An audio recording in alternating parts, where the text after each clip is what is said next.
Fíjense lo que decía hace 2 años Macri en la planta de FEMSA, en la planta de Coca-Cola, hablando justamente de la importancia del desarrollo de esa empresa en la Argentina, empresa que se ha declarado en procedimiento preventivo de crisis en las últimas horas. Agradecer y anunciar que el compromiso de Coca-Cola triplicar la compra en los próximos años de jugo concentrado de naranja. Y además algo tal vez más importante todavía, que Coca-Cola confía también en nuestra inteligencia, en nuestro conocimiento, y quiere trabajar con nuestros técnicos del INTA, que son respetados mundialmente, para mejorar la productividad de toda la comunidad que produce acá en Concord. Bueno, ahí está Macri. Obviamente no es el único caso el de FEMSA. En 2018, esto es una elaboración, un gráfico que hizo el colega Santiago Bulat en base a los datos del Ministerio de Producción, 108 procedimientos preventivos de crisis de empresas, récord en los últimos 13 años. Incluso fíjense, en el año 2012, 84, en el 2014, la crisis del 2014, la crisis del 2009, que fue muy fuerte, también 75, 74. Acá estamos hablando, incluso en el 2016, que fue un año muy, muy duro con la devaluación y la disparada de la inflación, 55. Acá estamos hablando de más de 100 procedimientos de crisis en empresas grandes, estamos hablando, ¿no? En empresas grandes. Matías, ¿esto continúa, digamos? ¿Esta situación es muy difícil de revertir este año? Y sí, básicamente porque la economía todavía no va a repuntar con fuerza. En general las empresas que entran en concurso preventivo entran porque se encuentran frente a una situación que no saben si van a poder seguir adelante con sus actividades y bueno, tienen cuentas por pagar, salarios, deudas, proveedores y demás, y ven que los costos digamos, son tan altos que no les alcanzan los ingresos.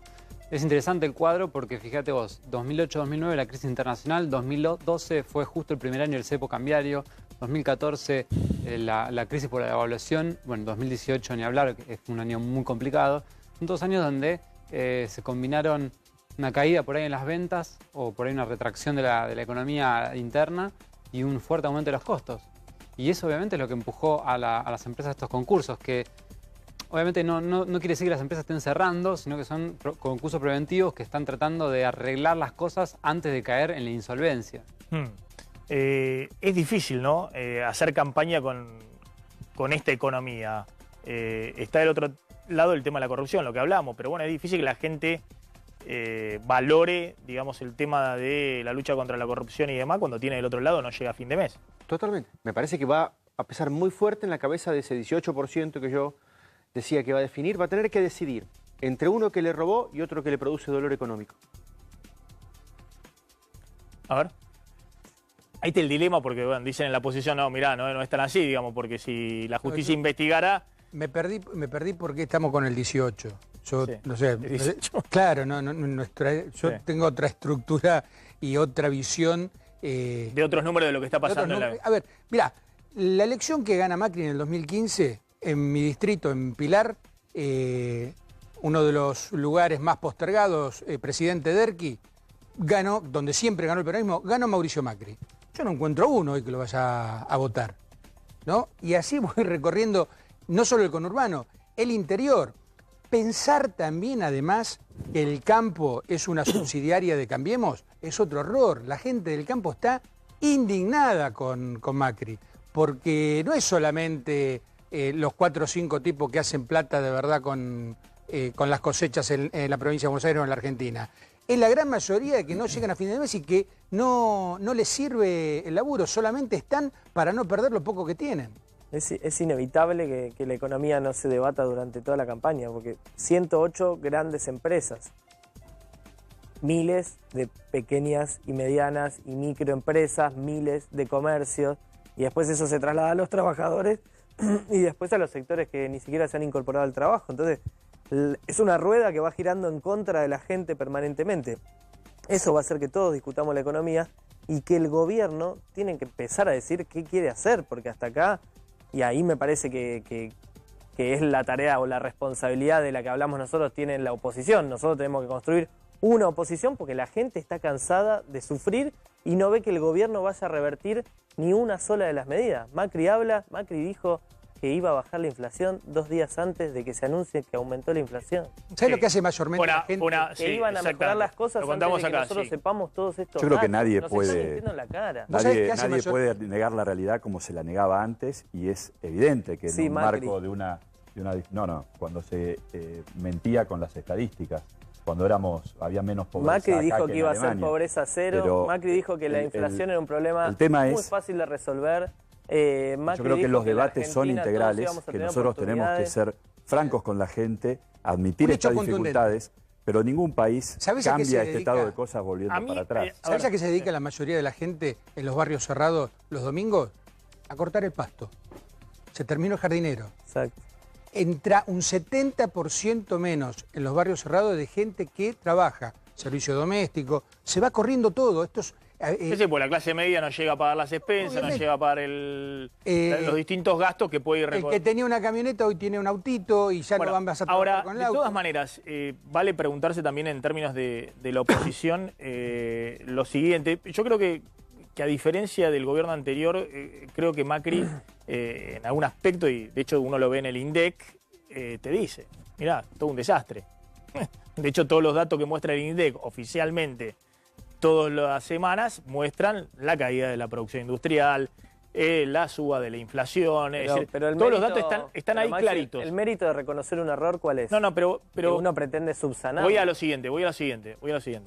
De hecho, a mí me sorprende mucho, por eso me interesa hablar con Giacobbe y demás cuando hace estos análisis. El gobierno está prometiendo, una sola promesa está haciendo. Nos lo dijo acá el otro día el ministro de Interior. Nuestra primera prioridad es que no haya otra crisis cambiar en la Argentina. Es decir, la máxima promesa que hace el gobierno es tratar de que no haya una crisis antes de llegar a la elección. No parece muy seductor. Ojalá que se la cumplan, por lo menos. Ahora, la pregunta es, pese a todo esto, a que el gobierno realmente ya no te promete lo que te prometía en el 2017, eran varios años consecutivos de crecimiento, pobreza cero, empleo en blanco. Ahora te dice que no haya otra crisis. Y la situación es muy, pero muy delicada en el presente, es decir, no parece muy seductor. Pese a eso, el gobierno, nos cuenta Giacobbe, está en carrera.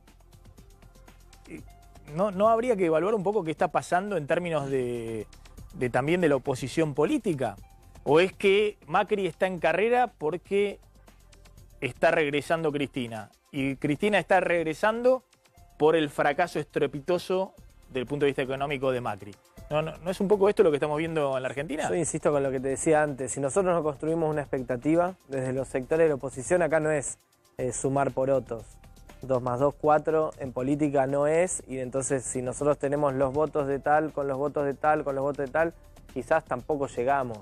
Tenemos que construir una expectativa y la oposición, o todos los que estamos en la oposición, tenemos el desafío no solo de construir unidad política, sino de meter en esa unidad los problemas que está teniendo la gente, de hablar de los problemas, de lograr ganar la agenda, porque si no el gobierno nos va a llevar a discutir con un gobierno que ya terminó, el gobierno nos va a llevar a discutir con que las inversiones no vienen porque el peronismo, el gobierno nos va a llevar a discutir siempre ejes que no permiten resolver o poner en la mesa los temas que tienen que discutir los argentinos para resolver los problemas. Endeudamiento, tarifas, trabajo, educación. En este país no se habla de educación. Es interesante, ya vamos a ir viéndolo en los próximos meses. Hasta ahora yo no veo cuál es la propuesta ni de la oposición para después de diciembre, ¿no? Incluso hasta la propia Cristina, digamos que está muy silenciosa, y tampoco lo del gobierno. ¿Qué es lo que promete el gobierno más allá de garantizarte, o vamos a ver si lo garantiza, de prometerte que no va a haber otra crisis hasta la elección? Creo que hay una comprensión de que no se sale de esto yendo para atrás. Hay un reflejo que es Venezuela, que está muy claro. Hay declaraciones como las que veíamos recién, que no creo que sean anecdóticas o propias de un outsider, porque hay posiciones que no son claras. Lo institucional es importante para que un país crezca. Las inversiones en infraestructura son importantes. Y eso, pese a lo que se diga, lo hay. Vengo de una provincia en donde se ha invertido en estos 3 años en aeropuertos, en puertos, en vías, en rutas, que con la adición que están terminadas muchas de estas obras. Entonces la gente también percibe que si no se dan este tipo de cambios, si no se avanza en lo institucional, si no hay inversión en infraestructura, un país no se puede desarrollar. Vuelvo a devolver de revés con De Liga nosotros nada que ver, no me hago cargo. Es más, nosotros garantizamos institucionalidad hasta cuando Massa acompañó a Davos al presidente. Y última, a nosotros no nos van a llevar a Madrid a jugar la final, la jugamos acá. Gracias a Grosso.